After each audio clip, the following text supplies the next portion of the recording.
வணக்கம் நண்பர்களே, இது உங்கள் ஏஐ தமிழ் மாஸ்டர் சேனல். இந்த வீடியோவில் நாம் பார்க்க போகிறது சாட் ஜிபிடி பற்றி.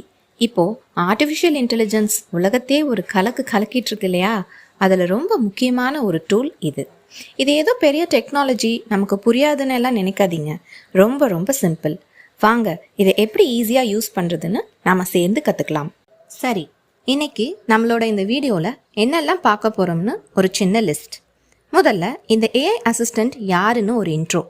அடுத்து அதோட நம்மளோட முதல் கான்வர்சேஷனை எப்படி ஆரம்பிக்கிறதுன்னு பார்ப்போம்.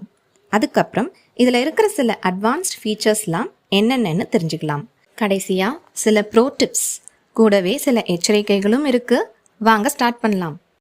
ஓகே, நம்ம முதல் பகுதிக்குள்ளே போகலாம். அதாவது மீட் யோர் ஏஐ அசிஸ்டண்ட். இந்த சக்தி வாய்ந்த டூல் அப்படின்னா என்ன? உண்மையிலேயே இது என்ன தான் பண்ணுது? வாங்க தெரிஞ்சுக்கலாம். ரொம்ப சிம்பிளாக சொல்லணும்னா, சாட் ஜிபிடிங்கிறது ஒரு சூப்பர் ஸ்மார்ட்டான ஏஐ அசிஸ்டண்ட். நீங்கள் ஒரு ஃப்ரெண்டு கிட்ட பேசுகிற மாதிரி இதுகிட்ட நீங்கள் பேசலாம். உங்களுக்கு என்ன தேவையோ, நீங்கள் மனசில் நினைக்கிற எந்த வேலையாக இருந்தாலும் சரி, அது செஞ்சு முடிக்க இது ஹெல்ப் பண்ணும். எங்கள் அப்பா, இதால் என்னெல்லாம் செய்ய முடியும்னு கேட்டிங்கன்னா லிஸ்ட் ரொம்ப பெருசு. உதாரணத்துக்கு, உங்களுக்கு ஒரு கவிதை வேணுமா? எழுதும். ஒரு முக்கியமான இமெயில் அனுப்பணுமா? அதுவும் எழுதும். ஏன், ஒரு பிளாக் போஸ்ட்டே ரெடி பண்ணிடும். புதுசாக ஏதாவது யோசிக்கணுமா? ஐடியாஸ் கொடுக்கும். நீங்கள் ஒரு கோடராக இருந்தால் உங்கள் கோடை எழுதி அதில் இருக்கிற தப்பை கூட கண்டுபிடிச்சு சொல்லும். லேட்டஸ்ட்டாக என்ன நியூஸ்னு கேட்டால் இன்டர்நெட்டை தேடி சொல்லும். இது மட்டும் இல்லை, ஒரு ஃபோட்டோவை கொடுத்து அதில் என்ன இருக்குன்னு கேட்கலாம். ஏன், உங்கள் கற்பனைக்கு ஏற்ற மாதிரி புதுசாக படங்களை கூட உருவாக்கி கொள்ளலாம். ஓகே, இதெல்லாம் கேட்கவே சூப்பராக இருக்குது இல்லையா? சரி, இதை நாம் எப்படி யூஸ் பண்ண ஆரம்பிக்கிறது? வாங்க ஸ்டெப் பை ஸ்டெப்பாக பார்க்கலாம். பயப்படாதீங்க, இது ரொம்ப ரொம்ப ஈஸி. முதல்ல உங்கள் ப்ரௌசரில் chatgpt.com அப்படின்னு டைப் பண்ணுங்கள். வெப்சைட் ஓப்பன் ஆனதும் அங்கே சைன்அப் அப்படின்னு ஒரு பட்டன் இருக்கும். அதை கிளிக் பண்ணுங்கள். அப்புறம் உங்கள் இமெயில் இல்லைன்னா உங்கள் கூகுள் அல்லது மைக்ரோசாஃப்ட் அக்கௌண்ட்டை வச்சே சிம்பிளாக ரெஜிஸ்டர் பண்ணிடலாம். இதுக்கு மொபைல் ஆப்பும் இருக்குது. அதையும் நீங்கள் ட்ரை பண்ணி பார்க்கலாம். நீங்கள் லாகின் பண்ணி உள்ளே போனதும் உங்கள் கண்களில் படுறது ஒரு சின்ன டெக்ஸ்ட் பாட்ஸ் தான். அது பேர் தான் ப்ராம்ப்ட் பாட்ஸ். சொல்லப்போனால் எல்லா மேஜிக்கும் இங்கே தான் ஆரம்பிக்குது.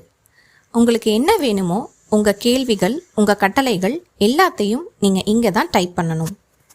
ஒரு டாபிக் பேசி முடிச்சுட்டு புதுசாக வேறு ஏதாவது கேட்கணுமா? ரொம்ப சிம்பிள். லெஃப்ட் சைடில் ஒரு ப்ளஸ் ஐகான் இருக்கும் பாருங்கள், அதை கிளிக் பண்ணால் போதும். ஒரு ஃப்ரெஷ்ஷான ஒரு சாட் ஸ்டார்ட் ஆகிடும். நீங்கள் இதுக்கு முன்னாடி பேசினது எதுவுமே அழியாது. எல்லாமே அந்த லெஃப்ட் சைட் பாரில் அழகாக சேவ் ஆகியிருக்கும். நீங்கள் எப்போ வேணும்னாலும் திரும்பி போய் அதை பார்த்துக்கலாம். இங்கே ஒரு ரொம்ப ரொம்ப முக்கியமான ரகசியம் இருக்குது. அதாவது நீங்கள் எவ்வளோ தெளிவாக டீட்டெயிலாக கேட்குறீங்களோ அந்த அளவுக்கு உங்களுக்கு பெஸ்ட்டான பதில் கிடைக்கும். பாருங்கள், சும்மா எனக்கு ஒரு இமெயிலை எழுதுன்னு சொன்னால் அது ஏதோ ஒன்று எழுதும். ஆனால் அதுவே என் கஸ்டமருக்கு ஒரு இமெயில் எழுதணும், அதில் எங்கள் புது ப்ராடக்டை பற்றி சொல்லணும், அடுத்த வாரம் ஒரு மீட்டிங் கேட்கணும், இமெயில் கொஞ்சம் ப்ரொஃபஷ்னலாக ஆனால் ஃப்ரெண்ட்லியாக இருக்கணும்னு இவ்வளோ விவரமாக சொன்னால் வர ரிசல்ட் வேறு லெவலில் இருக்கும். பார்த்தீங்களா வித்தியாசத்தை? சரி, பேசிக்ஸ் எல்லாம் பார்த்தாச்சு. ஃப்ரெண்ட்ஸ், உங்கள் டைமை சேவ் பண்ண தான் வீடியோவை ஸ்ப்ளிட் பண்ணுறேன். இன்னும் இன்ட்ரெஸ்டிங்கான பாயிண்ட்ஸோட மீதமுள்ள 2 பகுதிகளை பற்றி நெக்ஸ்ட் வீடியோவில் ஷேர் பண்ணுறேன். Stay tuned.